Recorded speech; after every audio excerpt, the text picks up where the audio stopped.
we're back.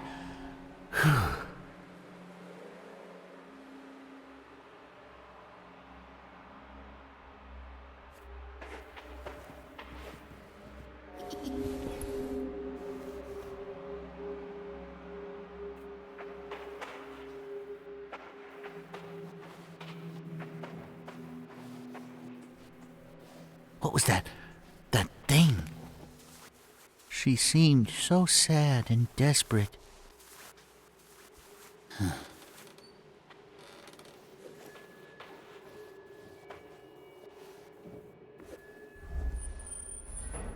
Hey, it's going to be so nice when we're through with all this, and we can play together all the time.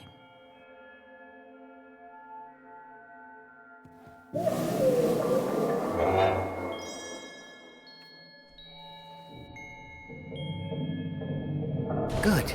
Another one down.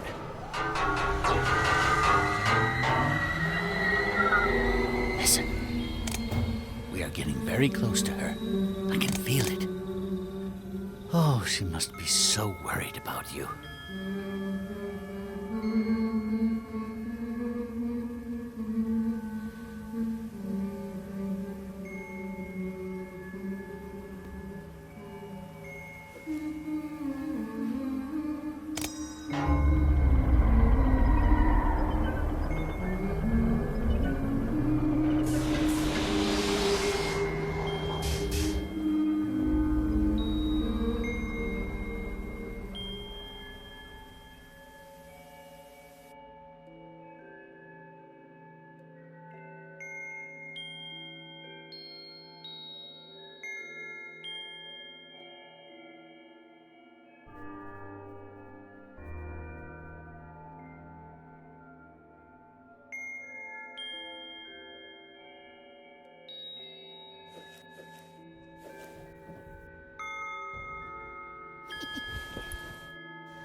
This level is named Into the Closet, and this was one of the early concepts we had for a level, because since we have the theme of a child, and since you play a child in the game, we have the theme of children, and so we looked at things that we were afraid of when we were young, and some common themes. And closet doors was one that we started looking at early, and we imagined, I think it started out as just a room with covered in closet doors, but then it ended up being a whole level with only hallways and rooms covered in closet doors, and then being in some of the closets and traversing them.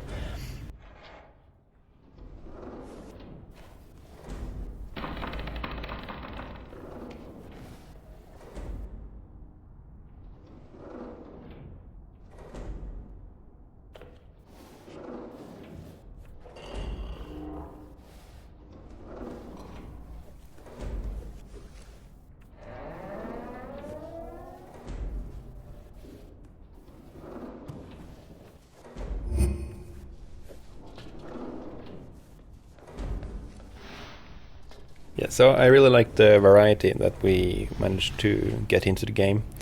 Like every level is kind of a contained space in terms of art assets and stuff. So we, like here for instance, this whole level is like inside a big closet with closet doors everywhere, and also kind of strange gravitational laws of physics, where stuff just sticks to the ceiling, and it's really, we wanted it to be very confusing and feel much bigger than it actually is, and it was also an environment that stood out from the other ones, as they all do in certain ways.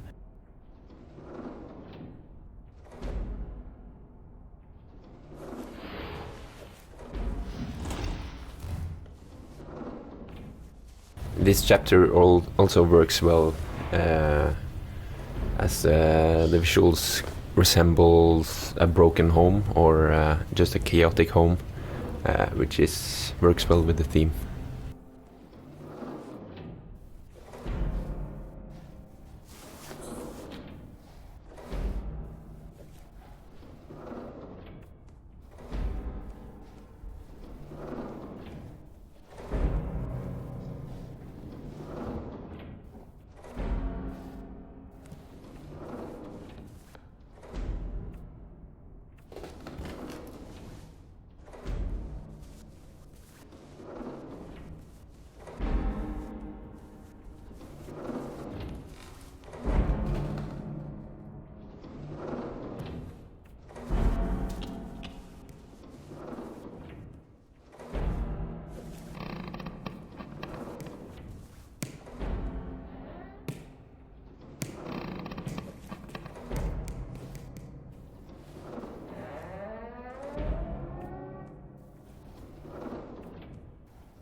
So we had a lot of trouble optimizing this level.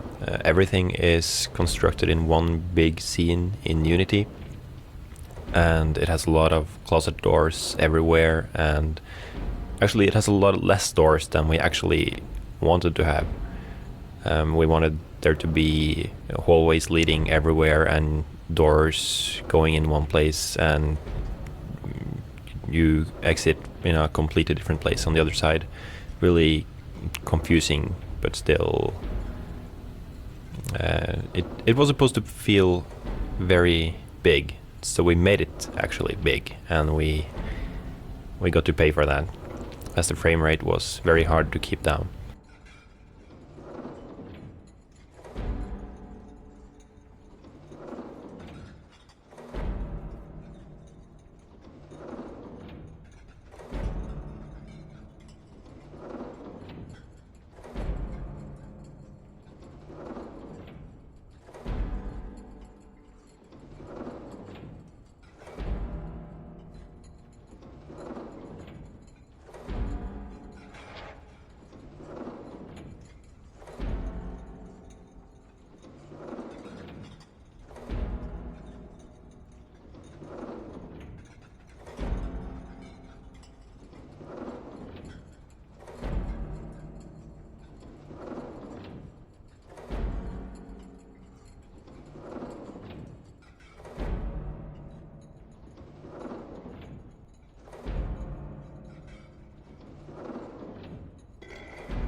So as this level is rather big and confusing by design, we needed kind of a red thread for the player to follow through the level, and this endless drawer, as we call it, works in that fashion, as well as being a bridge that you have to extend in order to reach the deeper parts of the level. So it works both as a guide for the player, but also a blocker and a gate that we can use to limit the player's progression.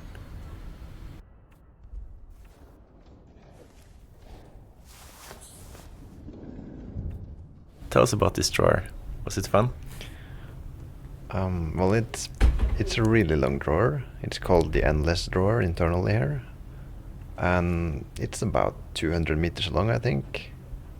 And you need to move it and walk on it, and it needs to collide properly with the geometry, well, the physics engine isn't really designed to properly handle 200-meter long drawers. So there's been a lot of interesting problems with that, like it getting stuck in various things and exploding basically sometimes. Yeah, I think it's also was like, I remember once that sometimes you just started jumping when you went on the drawer. Sometimes the drawer was just kind of jiggling about. Yeah, it would sometimes just get stuck in geometry and basically kind of continuously explode for a while, and it would just shake a lot.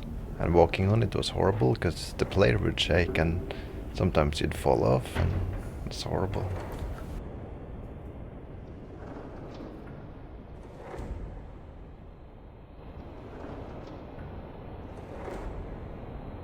There's three specific events happening when you actually break bottles, and it gets more and more kind of tense and scary, and the more and more presence of a monster each time we break glasses. And that's kind of also to show people that glasses are dangerous, and also to reinforce the idea about the monster and the bottles, and kind of make people think about the association between those two.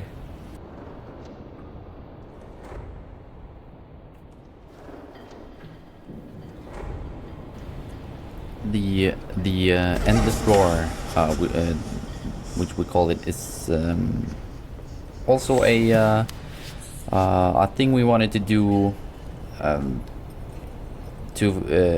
because we think that it fits the theme of something realistic but still being very unrealistic. So it fits the theme of the child's imagination. A drawer that just stretches into, like, it seems like it never stops. It goes on forever.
Right here we have like a little secret door. If you found this, it means that you got an achievement, which is cool, because you can click on this little thing, which is a sort of morphed version of the music box, and you play a horribly perverted version of the lullaby.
Well, first, I would like us to have populated the small closets everywhere.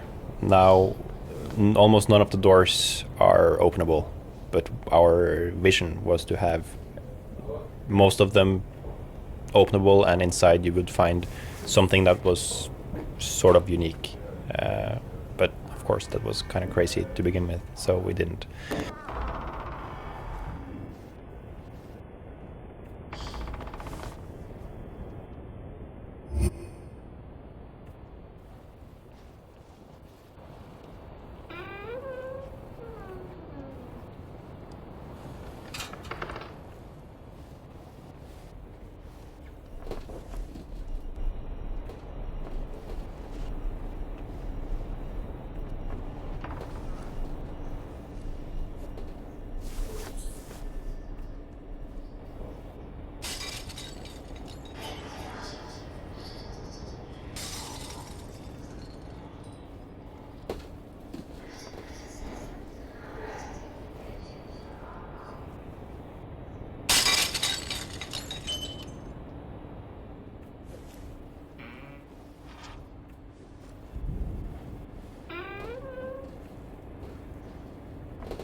If you twist the globe for a while, it actually starts playing a little bit of a melody.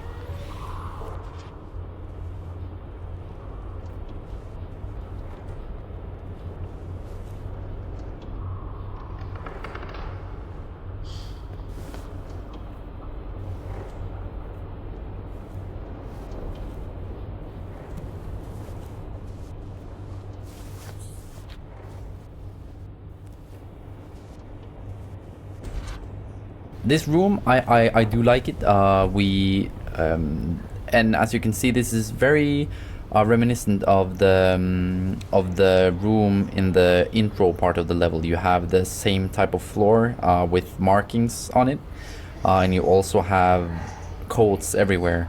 And this is where code becomes a theme for this level, which is also because of the how the monster is designed. That is just a big coat.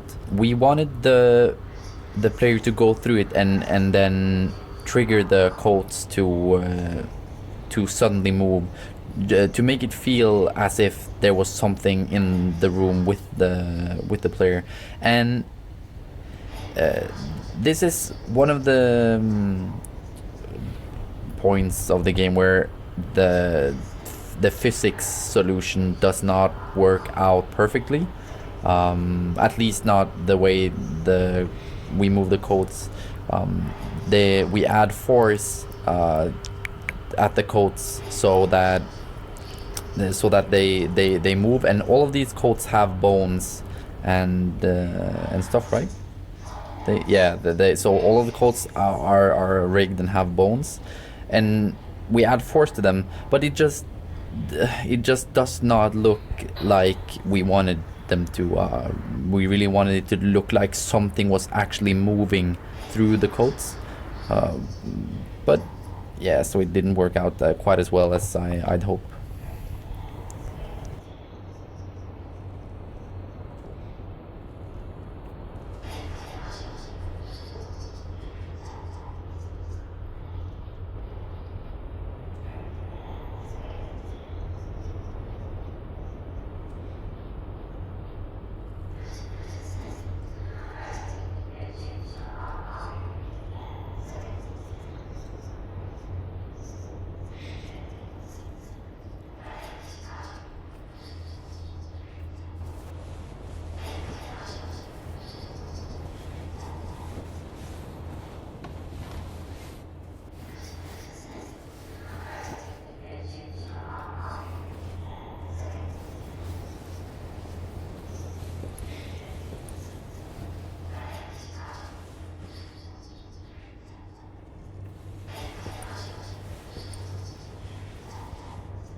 We wanted to connect the breaking of bottles to scary atmosphere, and you shouldn't want to break the bottles because then you spawn the monster. So this is where we show that this happens for the first time.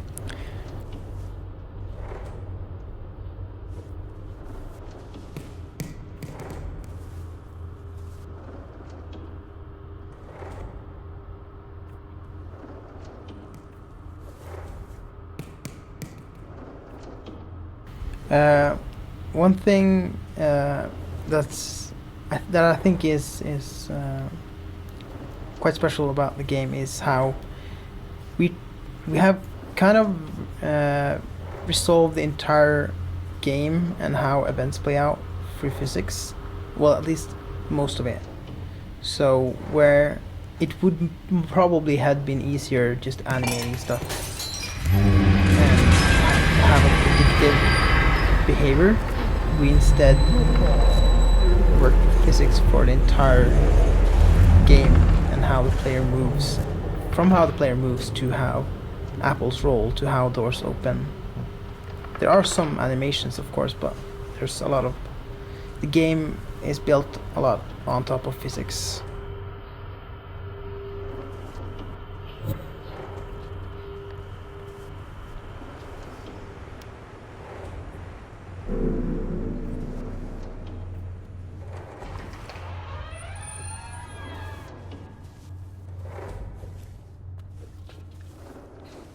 This is the game's hub room in a way, like the same as the painting area in the level 3. This is sort of where your main objective can be seen. Like there's a star door, which is quite beautiful, and you kind of see a texture reminiscent of the memory fields from previous levels.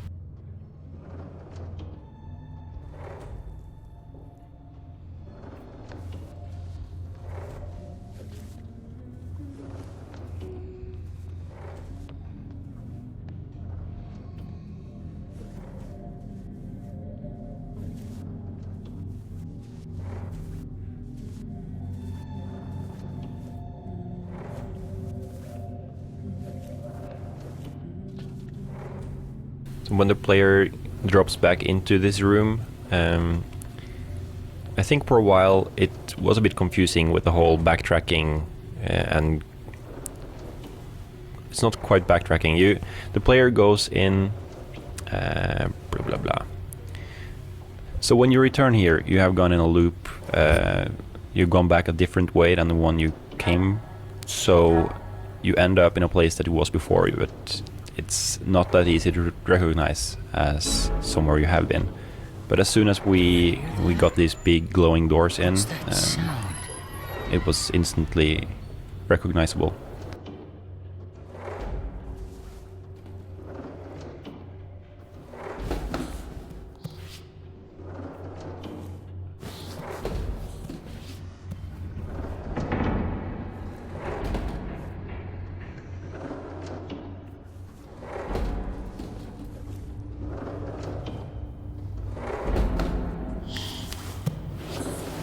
Is it stuck again?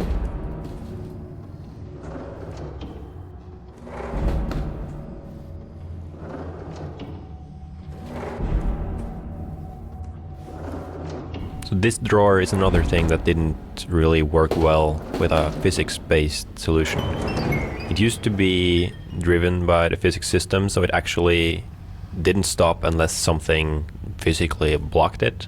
But since it moved so fast, it would go straight through the object before detecting that it was there and cause a lot of trouble and making the level unfinishable for a lot of players. And it actually was like that for a couple of days after initial release. So we spent some time and remade it completely using much more controllable animations. It looks just the same, but it's a lot more stable.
Drawer also works as a red thread throughout the whole chapter, as it's very unorganized and chaotic layout-wise. You're still always following the drawer.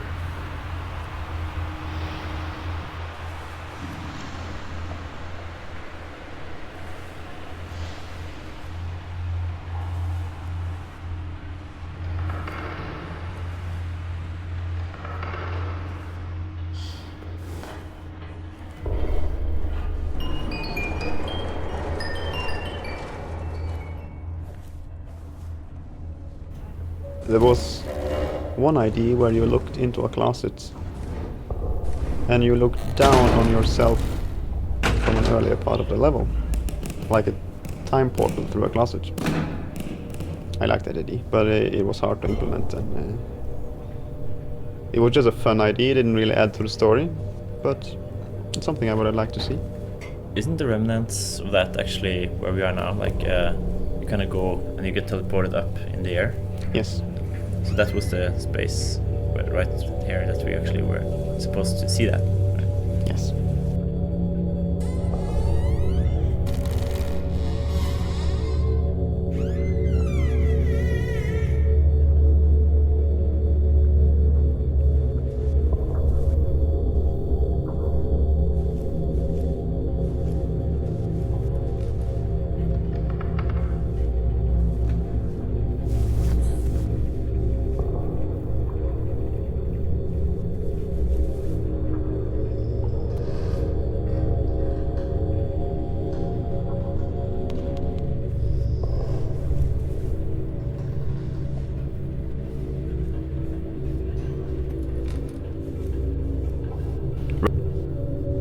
Right here we have one of the rooms that is sort of, I think, one of the coolest rooms that no one really probably noticed, because it has so many cool small tricks to it. Like you can go into this little side door and you would actually get on top and look all the way down.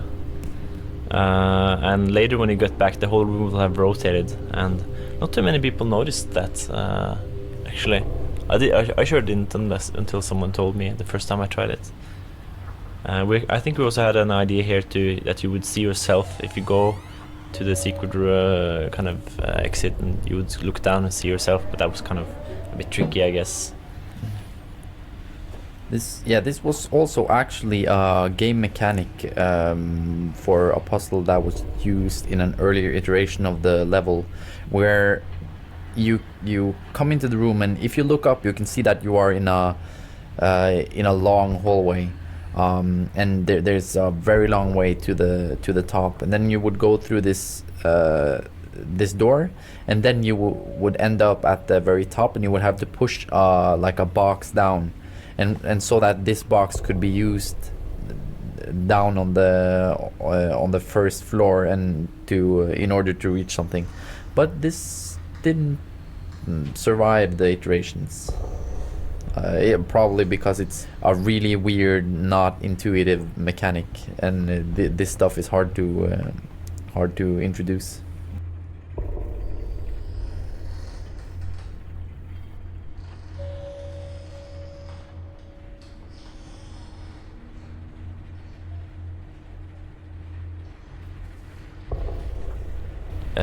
Like we spent so much time iterating this puzzle, which is sort of like it started out as a perspective puzzle. Now it's not quite that, I guess, or Not at all. yeah. Yeah, this room started out with a perspective-based puzzle that had the player had to get into position in order to see the objects from a specific angle, and then pick up a bottle that was actually way too big, but it looked the right size from the right angle, and it was a really, really tough idea to convey to the player. So we ended up having to take it out, and we replaced it with a copy of the kitchen from the first level in order to tie these levels better together. And it worked okay in the end, though the perspective room, if we had managed to design it in a way that everyone could understand, or at least to be possible to figure out, I think that would have been a more unique solution to it. it was definitely a hard defeat for us, because the idea is super cool, and this is one of the things that we really learned, that well, this is another example of how a design on paper is just 150% different when you get it in to the actual game, and because you'll just see how players that does not have the same top-down understanding of the game as yourself, the creators. So it started off as with one of the coolest ideas, and then you just or we just realized during the production that this was too hard, and we really couldn't make it work. We tried really hard for a long time. The room had several iterations, but then we just ended up scrapping it. But the cool thing about it is, I think that could work as the core of a whole game, though. But that's how it would have to have been introduced, I think, or much earlier in the level, and then it would have just turned out as the perspective level instead of anything else. So it just wasn't worth it in the end. The most frustrating thing about the whole perspective idea was that when every single tester who understood what we were doing when we told them what they should do thought it was really cool, but I don't think anyone figured it out on their own because we didn't present it correctly.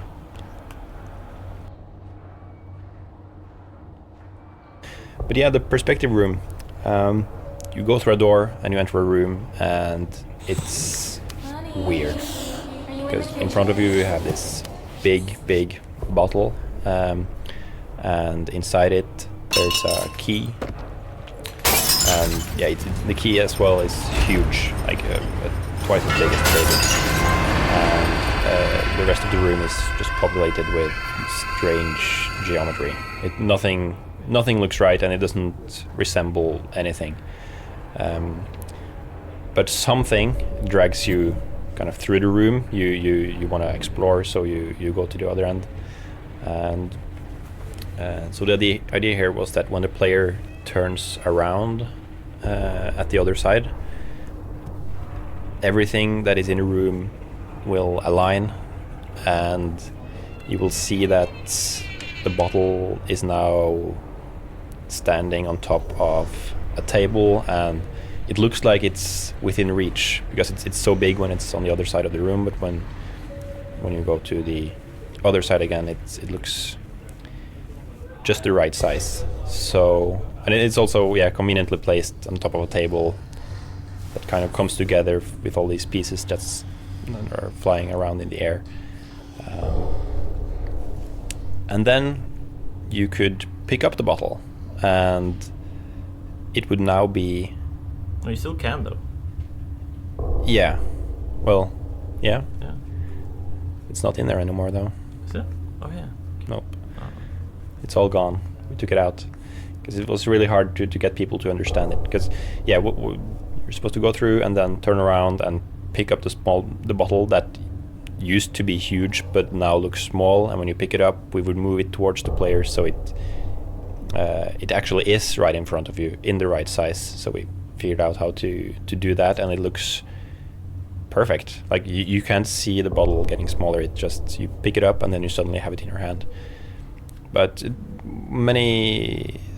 none of our playtesters understood how this worked. Or when I first picked up the bottle, it was cool and everyone liked it, but we couldn't figure out in time how to make people understand that this was what we wanted them to do in this room. And that made us, in the end, cut the entire thing. Could you say, in team meets, Edmund Macmillan says that once you have a skill that is kind of only used once, it's kind of useless. Right. And in my opinion, like we didn't really properly integrate the whole concept of perspective rooms. I think that's kind of the main problem, that when people got in there, they weren't used to think that, oh, this is something I will do with perspective. Because for this entire level, we, as mentioned, we wanted everything to be unique, and we had many small ideas that didn't fit in other levels that we felt we could just put inside a random closet in this level and make that part of the kind of randomness. And yeah, it should be room for anything. But the perspective room, it started out as just this kind of small weird room that didn't necessarily have a purpose, but then we ended up using it for one of the main objectives in the level, which is getting the key to the star-shaped door. And yeah, it was the only place in the game where you would do anything with perspective in that way. So people did not expect, they did not think in the right way because we hadn't introduced it.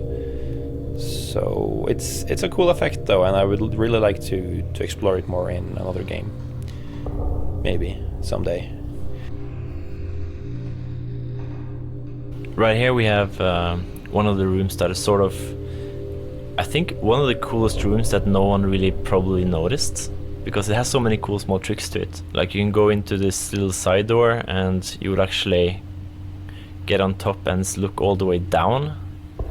And later when you get back, the whole room will have rotated, and not too many people noticed that. Actually, I sure didn't until someone told me the first time I tried it.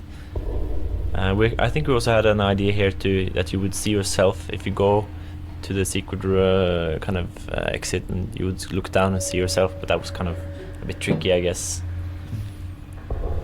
This was also actually a game mechanic for a puzzle that was used in an earlier iteration of the level, where you come into the room, and if you look up, you can see that you are in a long hallway. And there's a very long way to the top, and then you would go through this door, and then you would end up at the very top, and you would have to push like a box down, and so that this box could be used down on the first floor and in order to reach something.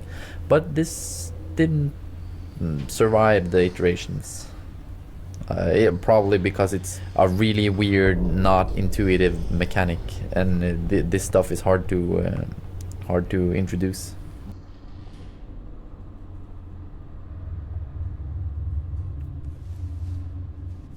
Oh, look here. Now it's different. You get back in the hallway and it looks different now. So many new things. And now you can walk this way. This is actually quite a really clever way to sort of present, instead of like boxes in level 1, now we have the freedom to do more weird stuff. So now we actually have the possibility to rotate the room and thereby opening it up to more kind of interesting ways of leading the player.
Yes, so upon opening this door, you topple another bottle, and then as you naturally turn left while walking in through the door, you see the monster.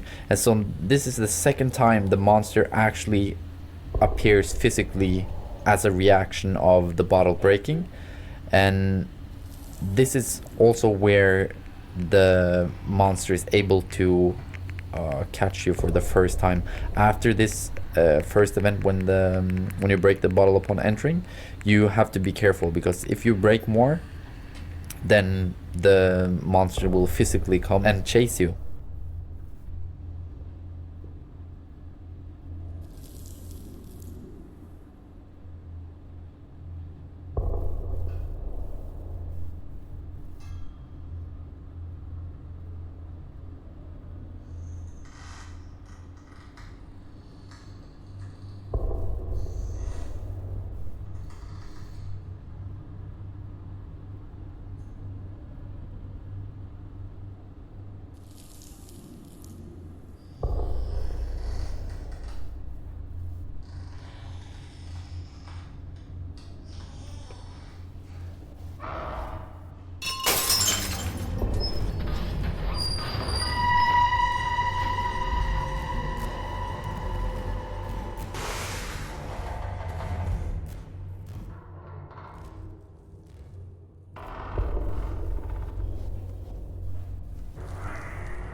This is also a fun fact. The last teaser for our game was filmed in this very hallway. That's right, kids. It was all real.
Is there any spot in the game that you kind of look at now and like, I wish you could have done that properly or differently? Or One that comes to my mind is the areas that we call the heap hallways in level 4, where the scary cope monster is like on top of you most of the time, where you, if you're not careful, you'll knock down bottles, and which will make him come and chase you and all that. And that there are several reasons for that, particularly because the audio system is really bugged in, or whatever it is. It's crazy, the whole, because it's supposed to be like the scariest part, the most intense parts of the game, and then sometimes it doesn't ever play sounds. So but we have of course seen playthroughs where it does work, and that's just then I think it's a lot better.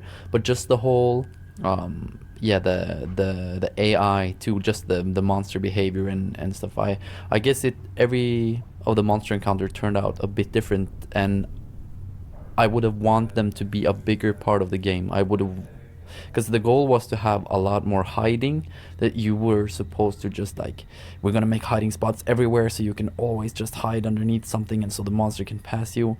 And then as we started developing and we encountered some troubles and some hardships, then it just I just had to accept at some point, like, we're not gonna get the AI that I really picture in my head, and it's not gonna be as organic as I want it to be. So yeah, the parts with the AI, and particularly in level 4 Into the Closet, I would have liked to changed.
Yeah, we wanted the monster here to wanted the player to feel like the monster could appear anywhere, and the monster should be going through closet doors, and every closet door could be a danger. The monster ended up being a lot more standard in its behavior, as it was really hard to make it. There's a lot of things surrounding bottles in this level, and because of that, we really, this is kind of the first time where we are really explicit about kind of alcohols.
Yeah, it was a very complex place to actually have an AI wander around, because like it's just too many obstacles for it, and like AI is at best extremely dumb.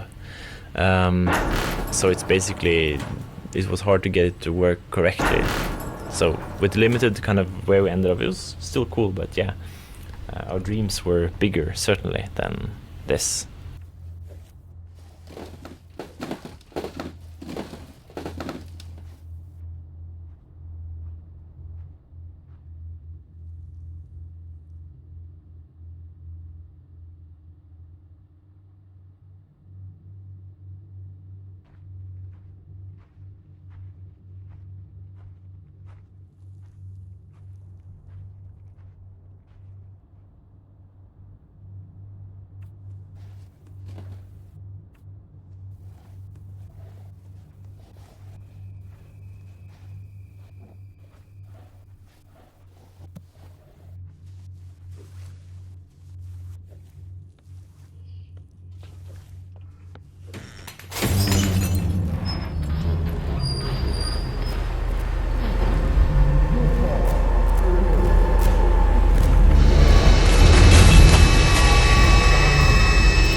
I wish we did a better job with everything.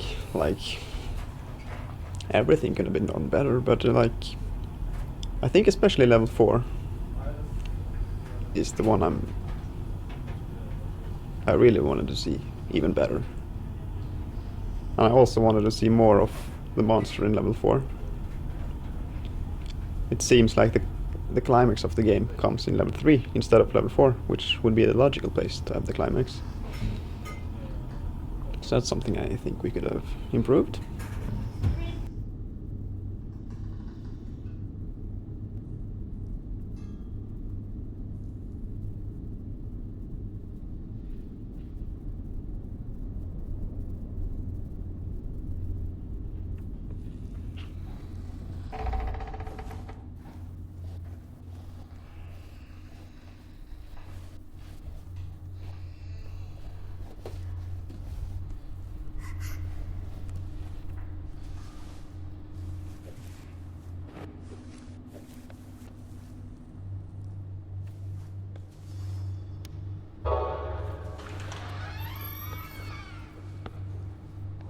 Elephants are my favorite animal.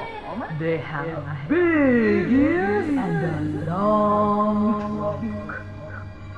You're my really elephant.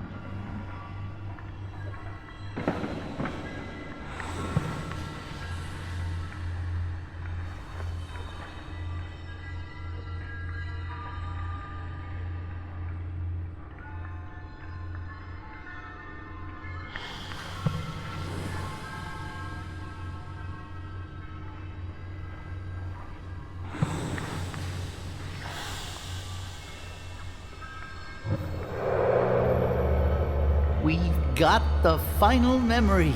Let's hurry.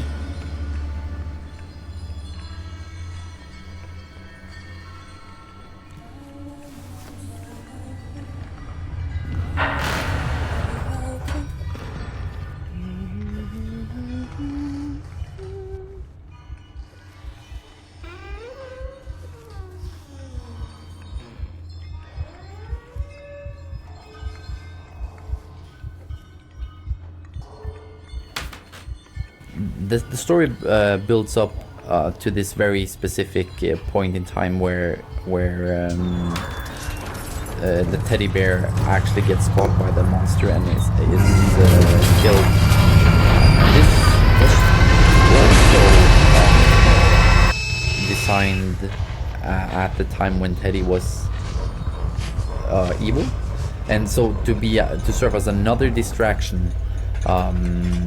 And to make the players not think of Teddy being the bad character, but we decided to keep it because it fits really well with the current story, and also this is why Teddy says upon picking up the imagination object, the fourth, he says, "We have the final piece. Let's hurry." Yeah, it's just to build up to the cutscene and just make it worse. Just he's being happy and then you just surprise the player with something horrible.